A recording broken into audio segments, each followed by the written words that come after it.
तरबूज बेचने वाली चिड़िया। ये कहानी एक टूनी नामक गरीब चिड़िया की है जो एक सुंदर से जंगल में रहती है।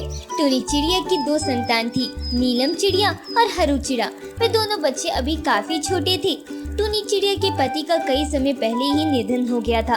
तब से टूनी चिड़िया अकेली ही अपने बच्चों का पालन पोषण करती थी। जीवन का गुजारा करने के लिए टूनी चिड़िया बाजार से सस्ते दामों में तरबूज लाती थी और 2 से 3 रुपए के मुनाफे में जंगल की गलियों में उन तरबूजों को बेचा करती थी। उनसे जो मुनाफा आता था उन्हीं रुपयों से वो अपने और अपने बच्चों का 2 समय के भोजन की व्यवस्था करती थी। एक दिन सवेरे टूनी चिड़िया बाजार से सस्ते दामों में उधार कई सारे तरबूज ले आती है। माँ, मैं हर रोज आपसे वो डॉल्फिन वाली गुड़िया लाने को कहती हूँ, पर आप अभी तक वो लाई ही नहीं। हर रोज आप वो लाना भूल जाती हो।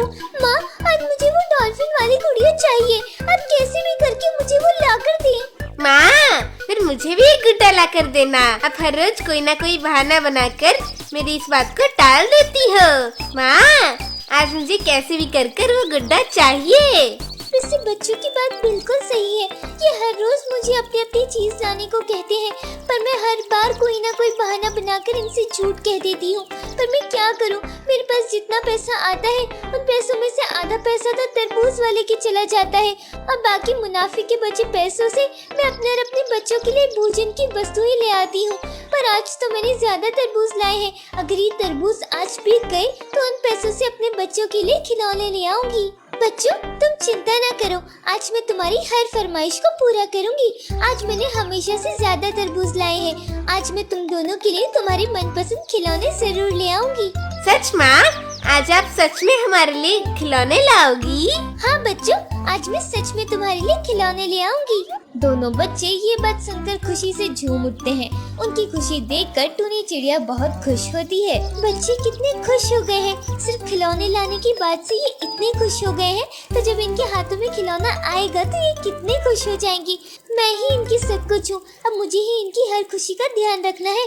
आज जब मुनाफे के पैसे आएंगे तो मैं इनके लिए खिलौने ले आऊंगी। टूनी चिड़िया अपना वो तरबूज से भरा टोकरा उठाती है और जंगल में चली जाती है। टूनी चिड़िया कई समय तक जंगल की गलियों में घूमती रहती है, पर आज उसका एक भी तरबूज नहीं बिक पाता है।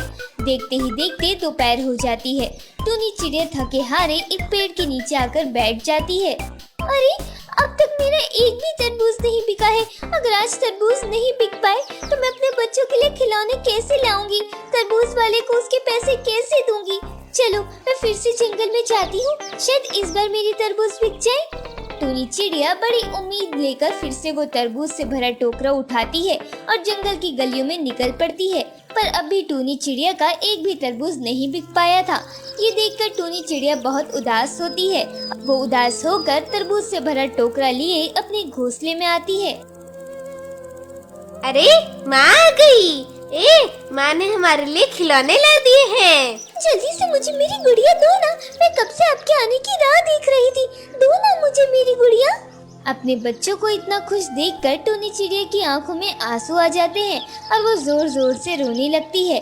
ये देखकर दोनों बच्चे दंग रह जाते हैं और वो अपनी माँ के आंसू पोंछने लगते हैं।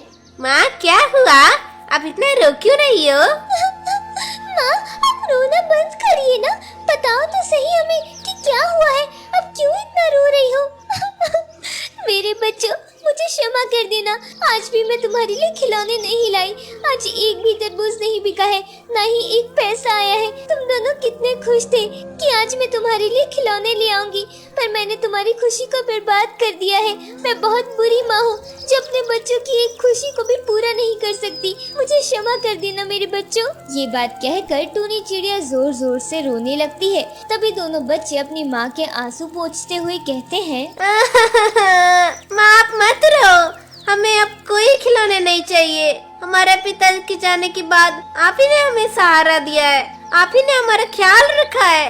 बचपन से लेके आज तक आपने हमारी इतनी सेवा की है, इतनी परवरिश की है, हमारी हर खुशी का ध्यान रखा है, और आज हमारी वजह से आपको आंसू आ गए हैं। क्षमा तो हमें मांगनी चाहिए माँ आपसे कि आप हमारे लिए इतनी धूप में इतना भारी भरकम तरबूज का टोकरा उठाकर पूरे जंगल में घूमती हो कि हम भूखे ना रहे।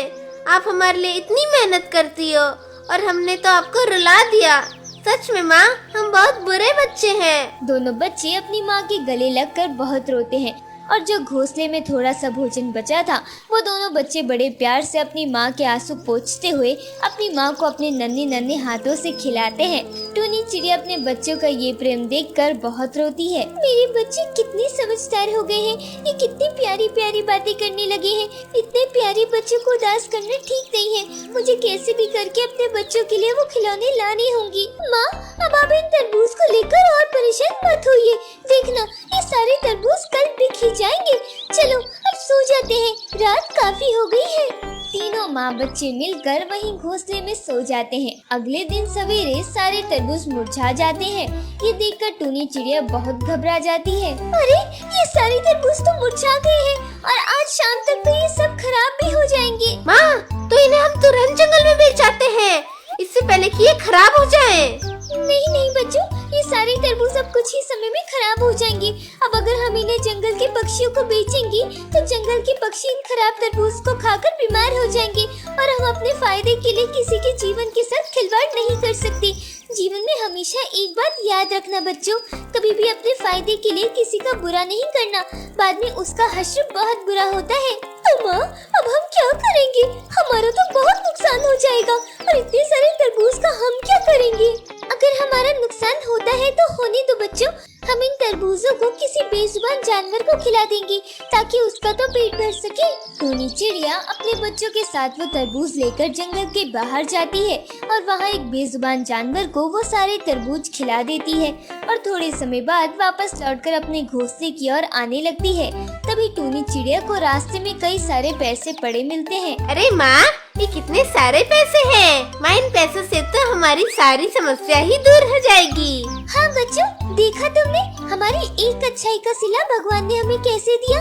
इसलिए कहते हैं जीवन में हमेशा अच्छे कर्म करो क्योंकि उसका फल हमेशा मीठा ही होता है। टूनी चिड़िया वो पैसे लेकर अपने बच्चों के साथ अपने घोंसले में आ जाती है और तीनों मिलकर उन पैसों से अपनी सारी समस्याओं को दूर कर देते हैं और तीनों खुशी खुशी अपना जीवन बिताने लगते हैं। इसी को कहते हैं अच्छाई का सिला। जीवन में हमेशा अच्छाई करते रहो क्योंकि उसका फल हमेशा अच्छा ही होता है।